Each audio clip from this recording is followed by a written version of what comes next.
우리 앞뒤 좌로 한번 바라보며 인사하겠습니다. 말씀의 은혜 받읍시다. 인사하겠습니다.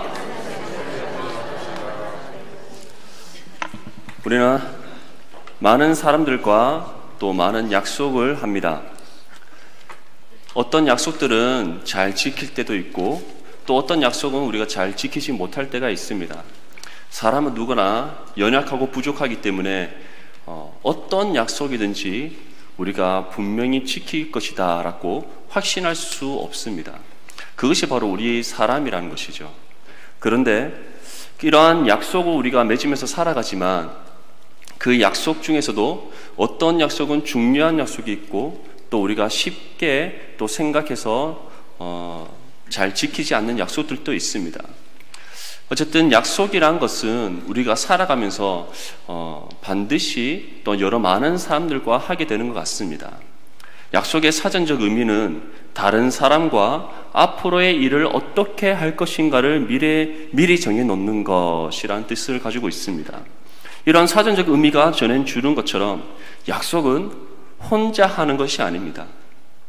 제가 나는 이런 약속을 해야지 하지만 약속할 상대가 없으면 아무리 내가 마음속으로 그러한 다짐을 해봤자 아무런 소용이 없는 것이죠. 이처럼 약속이란 것은 중요한 것이든 좀 중요하지 않게 생각되어지는 것이든 어쨌든 그 약속이란 것은 서로가 함께 하는 것입니다. 그러한 우리가 약속을 가장 많이 누구랑 하게 됩니까? 친구들, 가족들, 또는 지금 옆에 앉아 계시고 있는 또 우리 성도분들과 가장 많이 하게 될 것입니다. 나와 가장 많은 시간을 갖는 사람, 나와 가장 친밀한 사람, 또는 나와 중요한 관계 속에 있는 사람과 우리는 약속을 하게 됩니다. 그래서 친구들과 만남을 가지고자 약속을 할 때 시간과 장소를 정하게 됩니다. 무엇을 할지 세부적으로 정할 때도 있습니다. 그런데 이러한 약속을 할 때 이 약속이란 것 안에는 반드시 지켜야 한다는 의무가 함께 포함되어져 있습니다. 그 의무를 감당하지 않을 때는 바로 그 약속이 깨어지게 됩니다. 약속의 깨어짐은 단순히 의무를 다하지 않은 것을 뜻하지 않습니다. 그리고 이 약속의 깨어짐은 단순히 지키지 않았다는 것으로 그치지 않습니다. 이것은 더한 결과를 가지고 오게 되는데 그것은 바로 상대방에게 신뢰를 잃어버리게 된다는 것입니다. 그래서 한 번, 두 번 깨어진 약속들, 세 번, 네 번 더해가면 더해갈수록 우리는 서로를 믿지 못하게 되는 상황에까지 이르게 된다는 것입니다. 특별히 요즘 사람들은 서로 잘 신뢰하지 않습니다. 요즘 청소년들, 청년들 서로에게 대해서 친하게 지내는 것 같고 잘 지내는 것 같지만 실제적으로 서로를 그렇게 신뢰하지 않는다는 것을 볼 수 있습니다. 왜 이처럼 오늘날 이 시대는 신뢰를 잃어버린 시대가 되었습니까? 바로 우리가 약속을 잘 지키지 않았기 때문입니다. 약속을 지켜야 할 의무를 우리가 가볍게 여겼기 때문이에요. 우리가 약속을 잘 지키지 않고 그 의무를 가볍게 여긴 이유가 무엇입니까? 바로 상대방보다 내 자신을 더 중요시 여기기 때문입니다. 함께 이루어가야 될 어떠한 일보다 내 자신의 유익을 먼저 생각하기 때문입니다.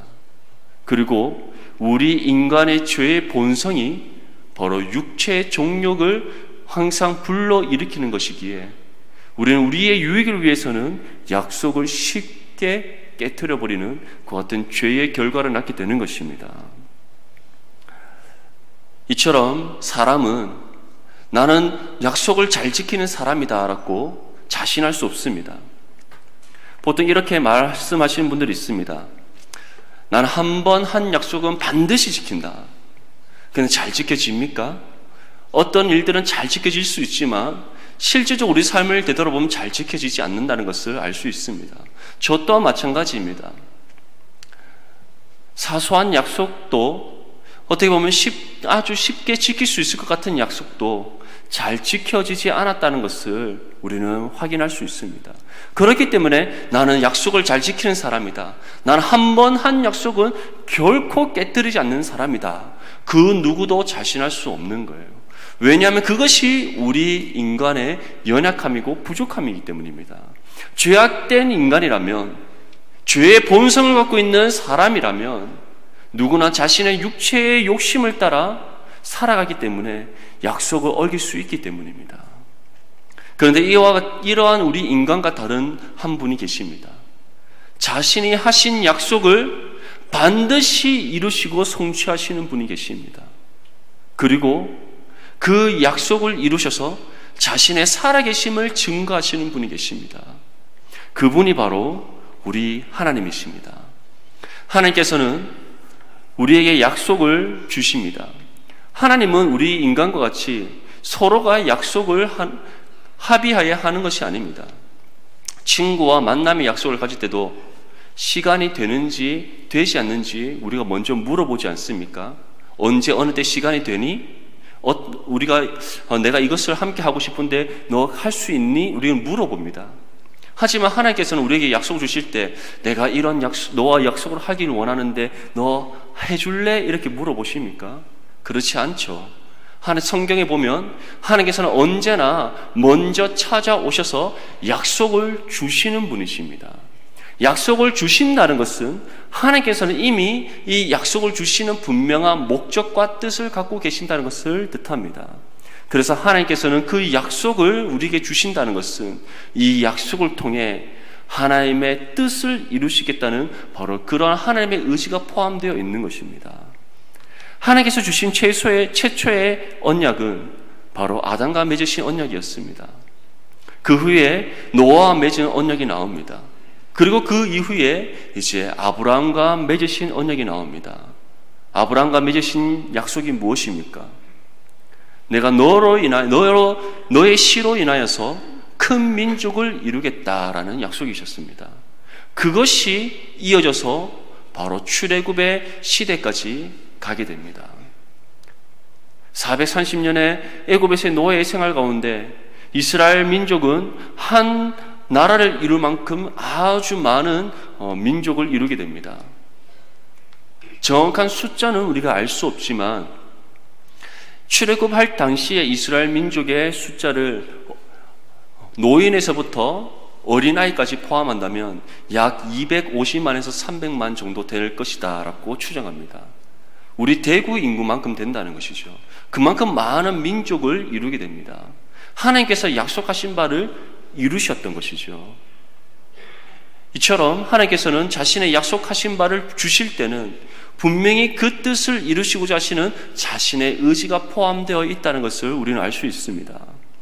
하나님께서 모세에게 주셨던 아브라함에게 주셨던 그 약속이 이제 모세의 때에 이루어지게 됩니다.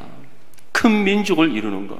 그런데 하나님께서는 큰 민족을 이루는 것으로 그치지 않았습니다. 왜냐하면 하나님께서 아브라함에게 약속을 주실 때 그 큰 민족을 이룸은 애굽이 아닌 가나안 땅이었기 때문입니다. 그렇기 때문에 애굽에서 종살이하고 있던 이 이스라엘 백성들이 이제는 다시 어디로 가야 되는 것입니까? 약속의 땅 가나안으로 가야 되는 것이죠. 그래서 그 약속은 애굽에서 종살이하는 이스라엘 백성들을 구출하시는 것부터 다시 성취되기 시작합니다. 그런데 그들을 단순히 구출하는 것이 아니었어요.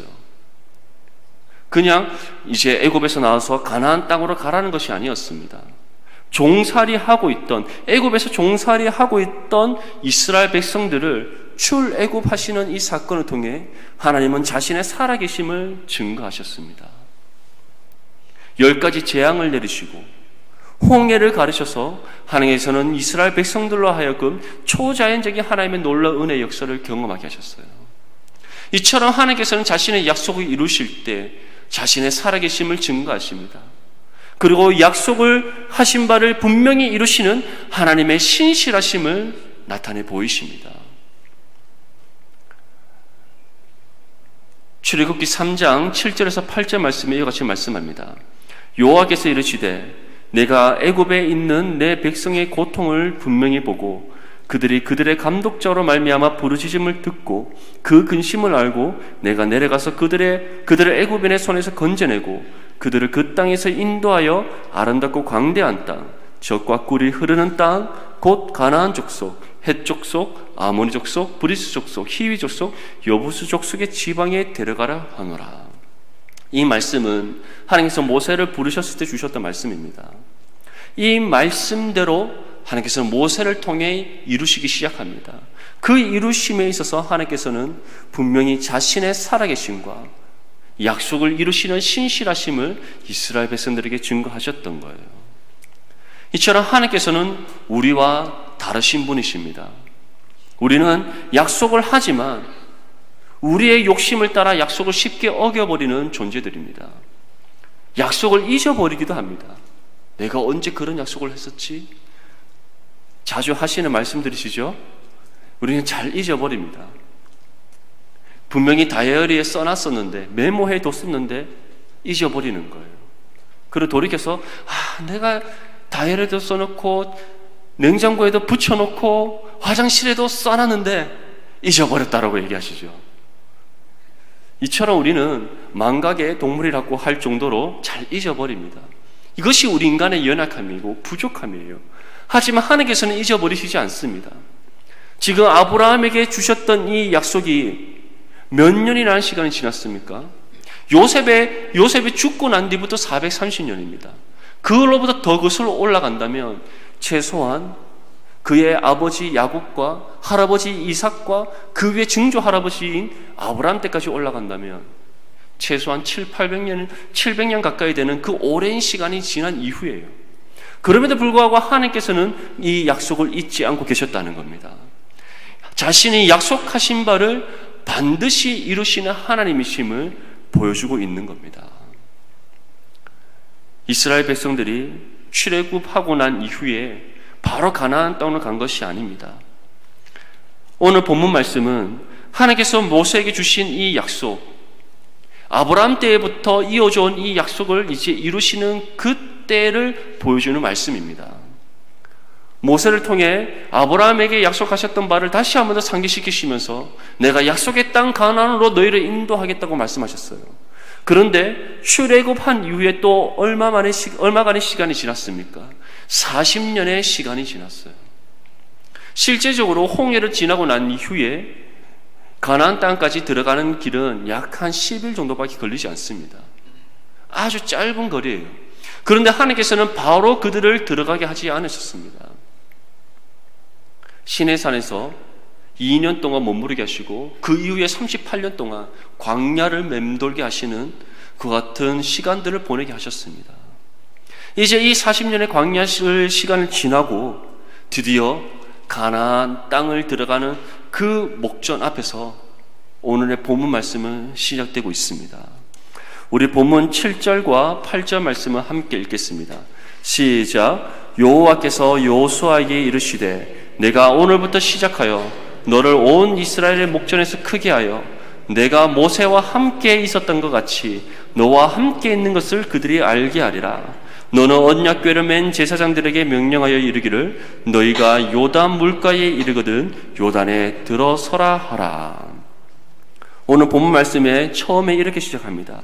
여호와께서 여호수아에게 이르시되 내가 오늘부터 시작하여 너를 온 이스라엘 목전에서 크게 할 것이다. 모세와 내가 함께 있었던 것 같이 너와 함께 있음을 증거할 것이다. 무엇을 통해 하나님께서는 이것을 증거하신다고 말씀하십니까? 바로 이 요단강을 건너 가나안 땅을 들어가게 하시는 이 역사를 통해 하나님이 지금 여호수아와 함께 하심을 증거하게 할 것이다 라는 것을 선포하고 있는 것입니다. 그렇다면 하나님께서 어떻게 요단강을 건너게 하실 것이라고 말씀합니까? 9절과 10절 말씀에 다음과 같이 말씀합니다. 여호수아가 이스라엘 자손에게 이르되 이리 와서 너희의 하나님 여호와의 말씀을 들으라 하고 또 말하되 살아계신 하나님이 너희 가운데에 계시사 가나안 족속과 헷 족속과 히위 족속과 브리스 족속과 기르가스 족속과 아모리 족속과 여부스 족속을 너희 앞에서 반드시 쫓아내실 줄을 이것으로서 너희가 알리라.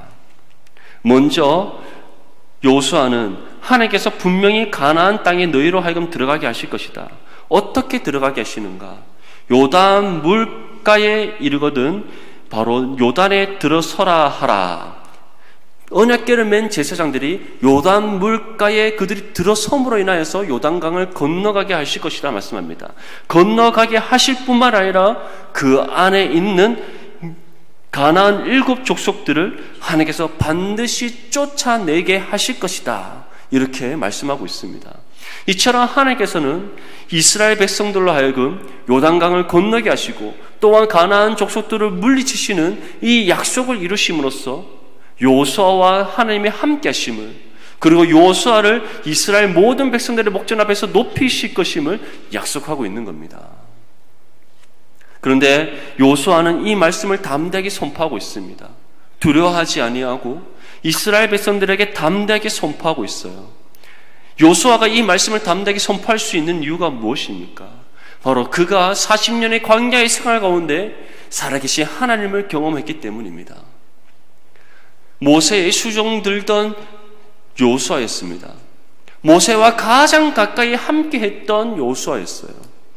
모세가 모든 일과를 마치고 장막 안에서 하나님과 교제를 나누었습니다. 그리고 그가 장막을 떠난 이후에, 성막을 떠난 이후에 그 성막을 떠나지 아니하고 그 자리를 지키고 있던 사람 또한 요수아였어요. 이처럼 요수아는 모세의 가장 가까운 발자취에서 하나님의 살아계심을 많이 경험했던 사람입니다. 그리고 가장 가까이에서 모세가 하나님과 교제 나누던 모습을 보았던 사람이에요.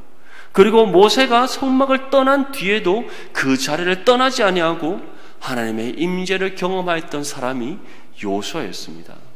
그렇기 때문에 하나님께서 요수아에게 이 말씀을 주셨을 때, 내가 요단강을 건너는 이 사건을 통해 내가 너를 높일 것이다, 내가 너와 함께함을 증거할 것이다, 너희가 요단을 건넜을 때에 약속한 바대로 모든 가나안 족속들을 내가 물리칠 것이다 라는 말씀을 주셨을 때 요수아는 한치의 두려움 없이 이스라엘 백성들에게 전할 수 있었다는 것입니다. 그 하나님을 믿습니까? 약속을 반드시 성취하시고 이루시는 하나님을 믿습니까? 그 하나님이 지금 또 우리와 함께 하시는 줄 믿습니다. 요수아에게는 그러한 믿음이 있었다는 거예요.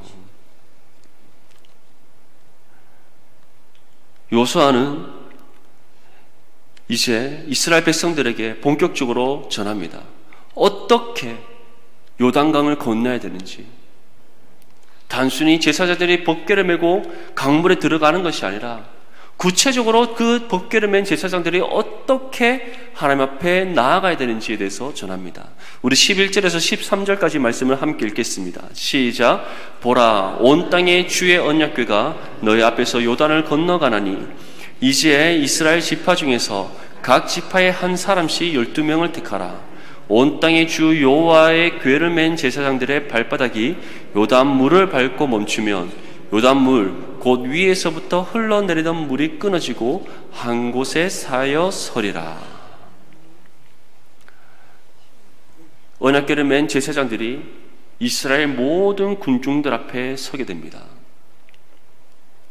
그리고 그 궤를 맨 제사장들이 물에 풍덩 빠지는 것이 아니라 그들의 발바닥이 요단물을 밟고 멈추면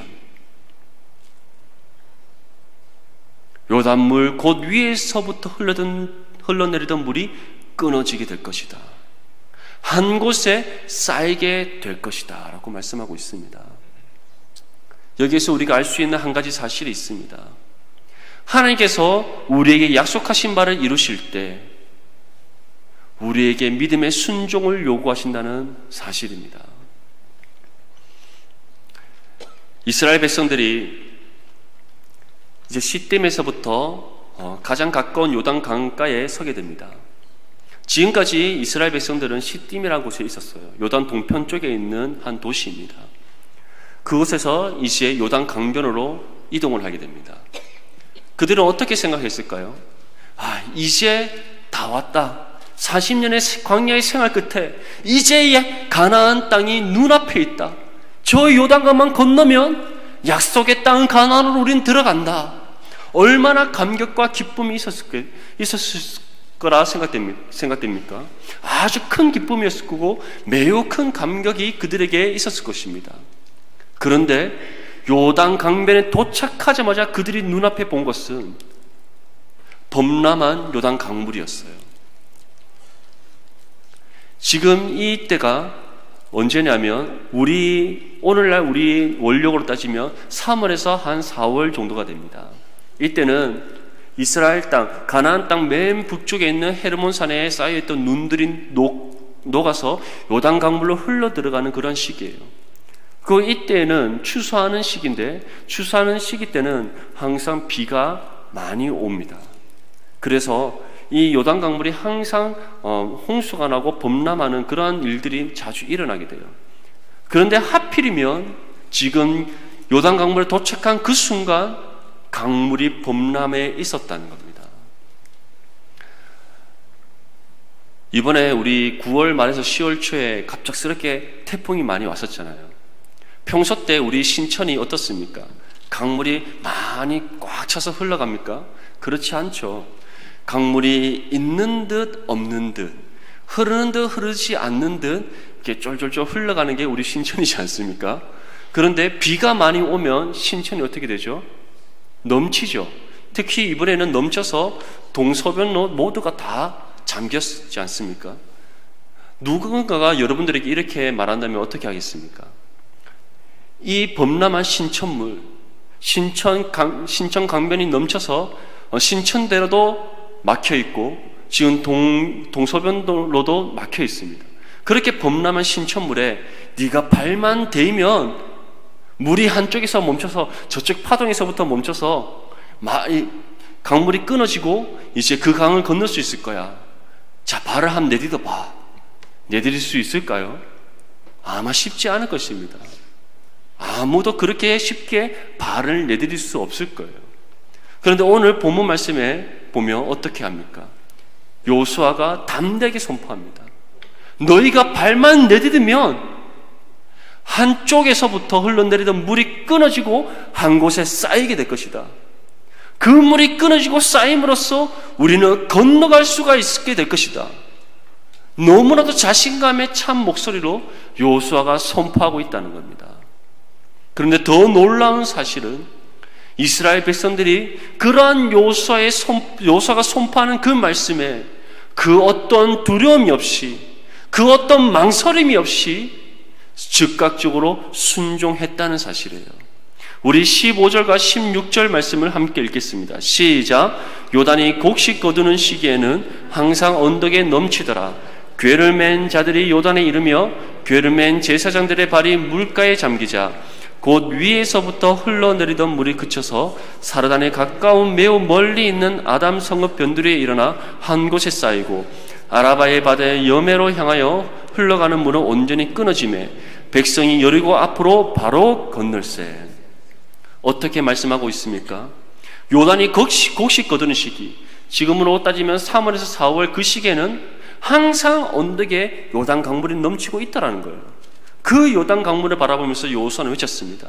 제사장들이, 하나님의 언약궤를 메고 있는 제사장들이 너희의 발을 주의 명령에 따라 내딛기만 하면 요단 강물이 한쪽에 멈춰서고 벽을 쌓아 이루게 될 것이다. 이제 너의 발을 내딛어라, 이렇게 선포를 했던 거예요. 그 선포의 말씀과 동시에 그들이 발을 잠굽니다. 그러자 곧 위에서 흘러내리던 물이 그쳤더라. 사르단에 가까운 매우 멀리 있는 아담 성읍 변두리에 일어나 한 곳에 쌓였더라라고 표현하고 있습니다. 이 아담 성읍이 어디 있냐면 지금 이스라엘 백성들이 있는 지금 곳에서부터 약 25km 떨어진 북쪽에 있습니다. 이스라엘 백성들이 이제 이 시딤 옆에 있는 요단 강을 건너면 바로 눈앞에 여리고성이 있습니다.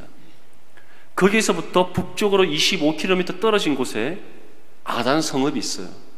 그렇다면 아주 멀리 있는 25km면 얼마나 먼 거리입니까? 그런데 이스라엘 백성들이 무엇을 보았다는 거예요?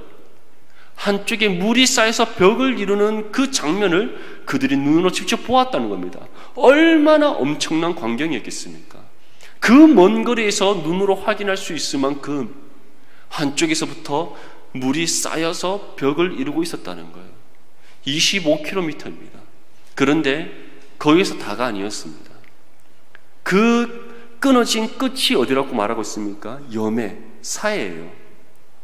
지금 이스라엘 백성들이 있는 시댐에서부터 여매까지 25km입니다. 그러면 총 몇 킬로미터의 물이 끊어진 거죠?